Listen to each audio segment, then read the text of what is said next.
Welcome to this week's episode of Jonathan on Money. This is episode number 156. Well, I hope everyone had a wonderful Passover for those who celebrate, and mine was lovely. I spent another year on the Pesach program Casa de Shenkman, which was absolutely amazing. However, what I will say is that I'm also glad that my kids are back in school. I don't want to deprive them of any further from their education, which I know they love. Since we're only a few days out from Passover, it's worth discussing a financial thought related to going away for Pesach that comes up every year, including this year, which is as follows. And I received an email with the following question.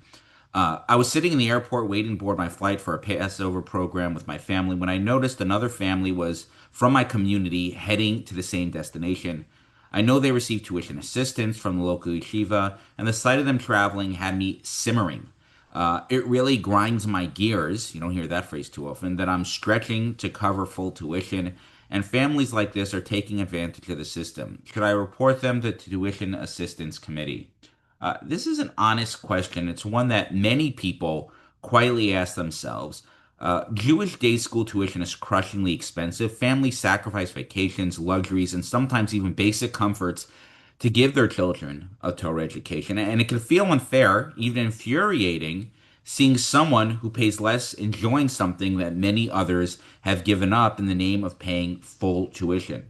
However, the answer to should I report them is a clear and resounding no. Not because the system is perfect, but because the instinct to police others' choices is almost always spiritually corrosive, it's emotionally draining, and practically ineffective. Instead, this moment offers a chance for me to explore something deeper, which is how we respond when confronted with perceived inequality and how Jewish wisdom guides us towards healthier, more productive thinking. First, you're not the tuition police. Let's start with the obvious. You're not the Gestapo, and reporting fellow Jews by name in this scenario is ill advised. Jewish life is not built on surveillance, suspicion, or tattling. It's built on trust, community, and the assumption of good intentions. The tuition committee exists precisely so that individual's family don't have to investigate or interrogate one another. They have processes and documentation and experience. They also have the authority to ask questions you cannot and should not ask. If you believe the system needs improvement, that's fair. Many tuition committees actually welcome feedback about strengthening their processes as long as it's not about specific families. You could suggest that they tighten guidelines, ask better questions, or require more documentation. You can advocate for policies that reduce abuse. However, naming names crosses a line that rarely leads to justice and often leads to resentment, division, and lashon hara. Next, you probably don't know the full story. One of the most humbling truths in life is how little we know about other people's circumstances. Maybe the family's trip being paid for by grandparents. Maybe they're traveling to be with a sick relative. Maybe they used points. Maybe they saved for years. Maybe they're drowning in debt and making choices you would never make. Maybe they're actually on a business trip. Maybe not if they're bringing their whole family before, but you never know. Maybe they're going for a simcha. Yes, it's also possible that they are gaming the system, but you don't know for sure, and acting on assumption is dangerous. The Torah repeatedly warns us against judging others based on incomplete information. Be dan l'kaf schus. Not because everyone is innocent, but because we rarely see the full picture. Even if the family's taking advantage, the tuition committee will almost certainly catch it. Most applications ask about vacations. Many require bank statements. A family that misrepresents itself will actually face consequences. One ill advised trip can cost them thousands in the future tuition assistance. Short term thinking has long term costs. Third, envy is real. What do I mean by that? Let's be honest. The frustration isn't really about the other family. It's about the emotional weight of paying full tuition. It's about the sacrifices you make that others seem not to make. It's about the feeling that you're doing everything right and you're still struggling while others appear to glide through life with fewer constraints. However, keep in mind that envy is also a trap. It drains energy, breeds resentment, and distracts us from our own goals. The Rambam writes that jealousy is one of the most destructive forces in a person's life because it focuses our attention outward instead of inward. It convinces us that someone else's blessings diminish our own. Your tuition bill doesn't get higher because one family went on vacation instead of paying more tuition. Your financial sacrifices don't become less meaningful because someone else made different choices. Your children's education isn't compromised because another family received assistance. Envy tells us otherwise, but envy lies.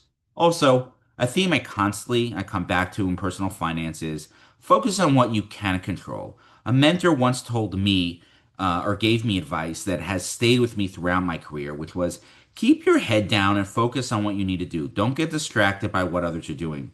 Corporate life is full of noise in the form of nepotism, politics, unfairness, and people will seem to get ahead without deserving it. The same is true in communal life.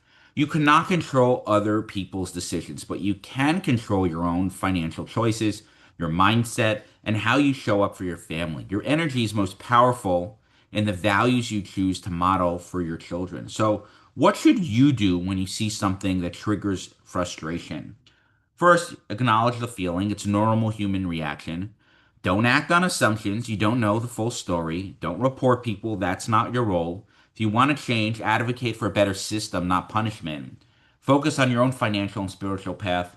Model generosity of spirit for your children. Keep in mind, the tuition years can feel endless, but they pass. However, the decisions you make now about money, your mindset, and how you view others will echo for decades. Play the long game. Advocate for fairness without becoming the fairness police. Focus on your family. Strengthen your values. Most importantly, remember that your sacrifices are not diminished by someone else's choices, and the only life you can truly shape is your own. Anyway, I hope that this perspective from Pesach and going away for Pesach, like many people do, will be helpful for many listeners. In other news, don't forget to buy my book, D's for Diversification, ABCs of Personal Finance. If you haven't done already, it's available on Amazon or at jonathanonmoney.com. And finally, before jumping to this week's episode, I'd like to share that my upcoming live spring webinar series will begin this Thursday, April 16th at 8:30 a.m., featuring Av Snensky of Falcon Rappaport and Berkman LLP, based in Long Island, who'll be speaking about when the family is the business, when you need, why you need a partnership agreement. This program will also be for CLE and CPE continuing education credit for accountants and attorneys based in New York and New Jersey, and I'll be sure to include the registration information in the show notes for this episode. Okay, now for today's agenda. My talking points this week will discuss financial planning advice for Frum families struggling to make ends meet. Your quote this week is from Morgan Housel on progress and setbacks. I'll spend the last half of the episode answering listener questions, including on teacher salaries. And finally, we'll end with an actual idea to implement your investing life. We'll discuss the first step to retirement readiness. With that, let's jump into this week's talking points. So many people listening to this podcast are well off, not everyone, and I do spend a fair amount of time discussing strategies for them. However, I know there are also many from families who are struggling financially, so I want to use my talking points this week to outline 10 practical strategies that can immediately improve the financial situation for those who are struggling. It's important to point out that good financial planning primarily focuses on smart lifestyle planning. There's no savvy investment or tax strategy that will magically solve financial stress. Rather, reassessing and modifying lifestyle choices can have a meaningful impact and provide much needed financial breathing room. In that vein, I'm going to share 10 ideas that folks who are financially struggling can implement today to change their financial life for the better. And the first is strict budgeting. A budget is the foundation of financial planning. Understanding how much money comes in and how much goes out is essential. Equally important is reviewing where your money is being spent on a monthly basis. This ongoing monitoring will often uncover unnecessary or redundant expenses, such as unused memberships and subscription services. Smart budgeting can also reveal areas where you are overpaying. A common example is food, whether through frequent takeout or overspending on Shabbos and Yom Tov meals. Reducing food costs by even $100 per week, through more intentional spending, can be a game changer. Finally, conducting an annual review of fixed expenses such as internet, insurance, and your mortgage is worthwhile. This year alone, I saved a meaningful amount of money on auto insurance just by switching carriers. Saving these areas, when available, are often significant. 2. Build an emergency buffer. The old saying goes, cash is king, and to an extent, this is true. Before doing any investing, it's imperative to have a cash cushion in your checking account so you do not need to stress out about unexpected bill like an emergency car repair or leaking basement. I generally advocate having several months worth of expenses in cash. 3 to 6 months is a good rule of thumb for working families, while retirees would aim for more for 1 to 2 years worth. Three is to avoid debt. Except for a low fixed rate mortgage obtained after putting down at least 20% on a home purchase, debt is not the solution to financial problems. In fact, it often deepens them. As Michelet teaches us, the borrower is servant to the lender. Families in the strongest financial position, regardless of income level, are those who owe no one. Four is staycation versus vacation. Going away is not a God given right. It's a luxury that significantly increases annual expenses.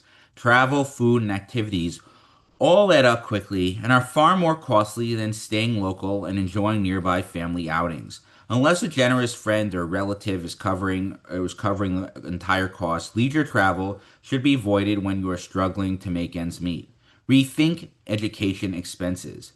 With 5 children, tuition undoubtedly represents a major annual expense. Thankfully, there are many yeshiva options available. Some high schools cost upwards of $30,000 per year per child. Choosing a more affordable school, even if it requires an additional 45-minute commute, can save tens of thousands of dollars annually that could be redirected towards your priorities.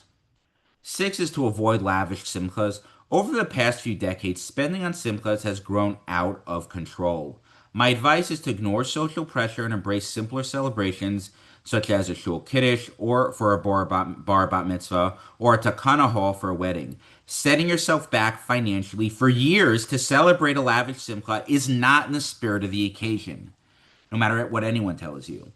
Seven is to downsize. A larger home brings higher expenses. Maintenance costs and property taxes can often be significantly reduced by moving into a smaller home.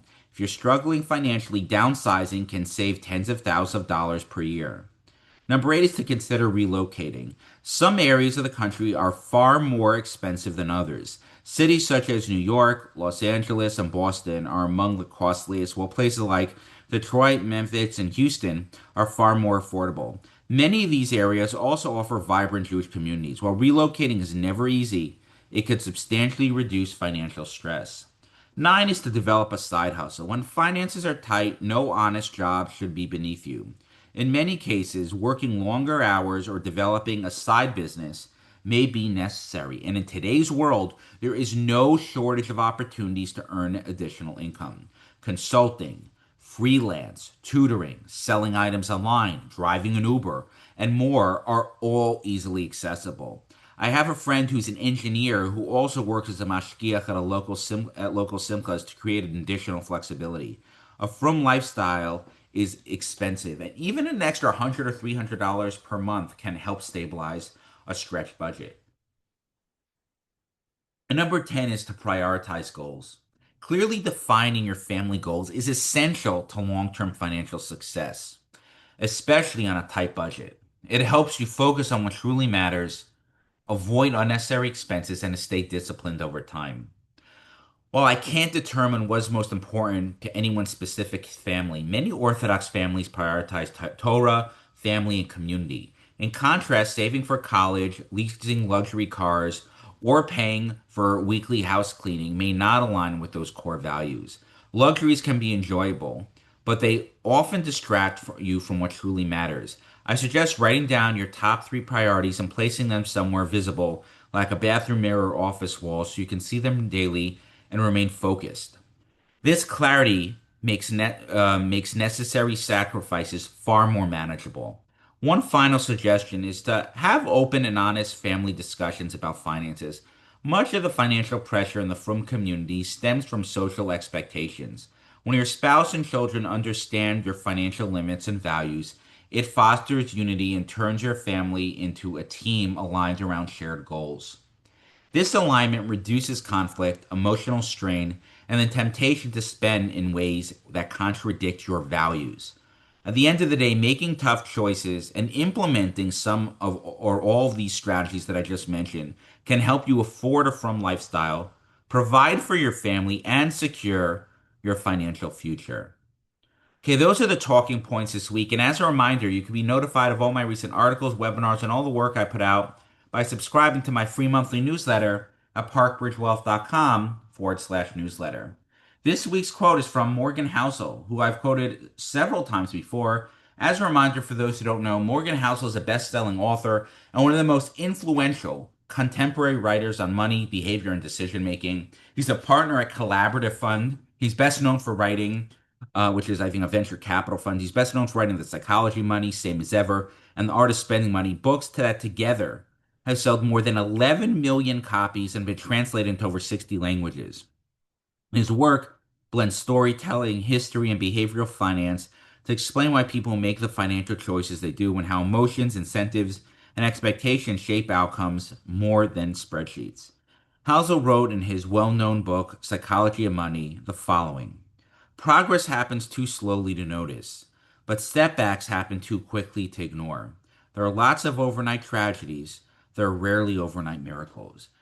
This quote highlights that positive growth is a slow compounding process,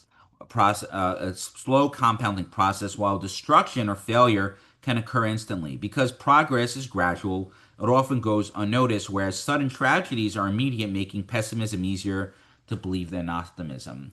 Compounding also takes time. Growth in wealth or health happens consistently over long periods, making it hard to see daily progress. Destruction is also instant. Setbacks often arise from single points of failure, like accidents, market crashes, and so forth, that hit in an instant, demanding attention. There's also this pessimism bias to be mindful of. Because bad news happens quickly, people tend to believe things are getting worse, even when long term progress is occurring. The quote advises building resilience and keeping a long term perspective, recognizing that overnight success are rare, but overnight tragedies are common. I think about this quote during every market crash, especially the most recent one related to Iran. People got so emotional that the market dropped about 10% in a few weeks. Yet they forget that their portfolios are up significantly even with the recent market drop. In some instances, investors are eager to sell everything, lock in meaningful losses just because of the recent market drop. This could happen instantly, this terrible decision. This decision get you back meaningfully the impulse behavior because the markets inch up slowly while bad news quickly happens quickly. It's important to just take a step back every so often to appreciate the slow and steady progress you make in order to keep things in proper perspective and not make rash decisions. Okay, now let's jump into this week's financial questions. And if you do have a question, feel free to submit it to me and it may be answered in a future episode. Here's an investment question, but not really a money question. What do you consider the most important things for your kids to gain from yeshiva education? What skill that they gain would you believe has given you the highest ROI, return on investment, on your money for yeshiva tuition? So in elementary and high school, developing a love of Yiddishkeit is by far the most important thing. Academics and other stuff is really very much secondary. Once someone could read, write, and do basic math, the key thing one gains from school after a love of Yiddishkeit is learning how to interact with people. You could be the most academically gifted student, but if you can't have a conversation or are not likable, then you will not go very far in life. In college, the connections and friends you make is the most important goal. Surround yourself with high caliber people, and it'll be helpful for the rest of your life. This is what I have found most beneficial with higher education. Beyond that, the experience of having many classes with work deadlines is also practical. The work you're doing may not have any real world value, but the process of sticking to a schedule, showing up, and handing in your work on time are all worthwhile skills. You can learn how to present and speak well while at university. That can also serve you well. Taking tests and sitting in hours of lectures is what we spend many hours doing, but most of it, to be perfectly honest, is a waste. Next question. I work hard, and one of my indulgences is going away with my family on a Pesach program every year. I literally don't spend on myself or much else. The challenge is I have very limited savings. How do I make the Pesach program work every year and save money for my future? This is a timely question given when this podcast drops. Your predicament is simple to solve, but not easy to implement. You need to cut your other discretionary spending throughout the year to afford going away for Pesach and to save for your future. Remember, going away for Pesach is a luxury. It is not a necessity. If there is nowhere else to cut, then stop going away or go to a cheaper Pesach program so you can save the difference. If you are accustomed to going away and look forward to it every year, you'll have a hard time breaking this imprudent custom or minhag. Breaking a bad habit is hard, but something has to give if you want to save for your future. Next question. As an educator, I feel like I do important work, but my pay is not commensurate with the work that I do. Do you think it's fair that teachers are so underpaid when you factor in the importance of their job? Fair? Since when does life need to be fair? It doesn't, and it's not. I do believe the work that most teachers do is incredibly important. Elementary and high school is more important than college professors in terms of impact on child's life, in my opinion. However, the market doesn't compensate teachers according to their worth. You can either leverage your teaching skills and work outside of the classroom in potentially more lucrative area like administration, education, technology company, in another field altogether that would place greater value on your skill set, etc. Or you'll just need to live within your means. If you save and invest every year, you can develop a nice nest egg. It's interesting. I have experience working with many teachers, and despite a relatively low income, they have a tendency to be more careful with their money and investing. Fewer big financial mistakes, less pressure to keep up with fancy people, etc. This is why they tend to develop large portfolios by the time they retire. Sometimes they receive a generous pension in addition to their retirement savings. You don't need to be a high earner to do well financially. You just need to do what most other people don't, which is save, invest, and ignore the noise. Next question. My uncle advised me to never reinvest dividends because it's impossible to keep your cost basis information straight. Is there any merit to this? He has a decent sized portfolio and lots of experience with markets, but this advice seemed off. It seemed off because it is off. It's totally nonsensical. You get a 1099 or K1 from your financial institution every year and hand it to your CPA. The end. What's so complicated? Furthermore, your funds will not be able to compound as effectively if you're not reinvesting dividends, income payments back into your portfolio. This is called reinvestment risk, and it's one the reason why many people who chase hot deals can't compound as well as the market. For instance, assume their deals experience a mid-teen return, which they likely won't, but let's assume that. And after the deal matures, investors need to look for another deal to reinvest this money. Waiting weeks, months, or even years for the next deal means this money is sitting and not compounding. If you are not constantly reinvesting, you are hurting yourself financially and your returns will lag. All this nonsense about it being harder to track dividends is inaccurate. Perhaps this was relevant in another era when financial firms couldn't accurately generate a 1099. But here's the newsflash. The 1980s want their bookkeeping method back. You can be the first to welcome your uncle to the year 2026 and let him know to invest his dividends and stop shooting himself in the foot financially. Okay, that's it for financial questions this week. And by the way, if you have a more involved personal finance situation, feel free to reach out directly to me and perhaps my team and I can help you. The best way to get a hold of me is via email at jonathan@parkbridgewealth.com. And finally, I'd like to end with a timely and actual idea that listeners can implement to their own financial lives. And today's timely idea is regarding retirement readiness. And I'll spend a few episodes on this. Before handing in your resignation letter, it's important to first consider some core aspects of successful retirement. And the first item I would recommend, and one I alluded to earlier in this episode, is that for all retirees to wipe out all their debt. Debt can be a useful tool in many aspects of life, like buying a home, affording a car, or growing your business. As long as a pension acts responsibly and has a long runway to pay back that loan, it can enhance their life and take their career to the next level. However, as folks enter their retirement years, many shift to living on a fixed income. Being saddled with debt and its associated extra expenses can be burdensome and make retirement life much more stressful. That's why I advise all retirees to eliminate all debt before retirement, and this includes your mortgage. And with that, it's a wrap for this week's show. Any comments or questions, feel free to reach out directly to me via email. I love hearing from my listeners. And finally, the secret to financial success is no secret at all. It's to spend less than you make, invest the difference prudently, and ignore all the noise. See you next time on Jonathan on Money.